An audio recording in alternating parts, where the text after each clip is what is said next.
তো hello guys, welcome to my YouTube channel. তো বন্ধুগণ, আপনারা সবাই কেমন আছেন? আই তো ভালো আছি। তো আজ যা রবিবার হঠাৎ করে কিলে সাবুন যাইয়ের একটাই কারণে। আর কারণটা হচ্ছে আর একটা ছোট্ট পার্সোনাল কাজ আছে। আজ এনে কাজ করি এনে তো গাড়ি দৌড়িয়ে রওনা দিয়ে লাইছি। তো এদিকে কি গরম, মানে আজ যা এত গরম, এতদিন বৃষ্টি ডলিয়ালার আর আজ যা এনে রোদ উড়ি এনে হাড়াই আলার। তো কিতা করুম, তো ফাইনালি মোটামুটি সাবরুমের কাছে কাছে চলে আসি। তো এমনি প্যাসেঞ্জারকে নামাবেলা দাঁড়াইছে, তো প্যাসেঞ্জারিয়ে নামাই সারি তো আবার রওনা দিয়ে লাইছে। তো আমরা সাবরুম ছোট্ট শহরে নানার কাছে কেমন লাগে, আর তো সেই লাগে, দারুণ লাগে। কারণ এনে ছোট্ট একটা নতুন একটা হসপিটাল তৈরি হয়েছে। দেখছেন এই যে হসপিটালটা, আর হসপিটালটা কেমন একটু জানায়েন কমেন্টে। আর সাবরুম আইসারে মানে যে গাড়ির তো নামতাম ইচ্ছা করে না, তো ফাইনালি নামছি। নামিয়ে রে গাড়ির ড্রাইভারের টাকা টুকা দিয়ে রে আজ এনে কাজ করি এনে চলে আসি।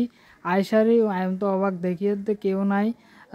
সিকিউরিটি গার্ড আছে আছে কই আছে কইতার না, তো হেতারে ফোন করে আনছি। আনিসারি ভিতরে মানে ঢুকতে হইব, কারণ হেতে কত ভিতরে কি কাজ আছে। আমি কইতে আছে একখান কাজ, আমি সার্জারি কে হালাই আছি। তো সার্জারি আর লইছি, লই সারি এখন যাইয়ের গই বাড়িত।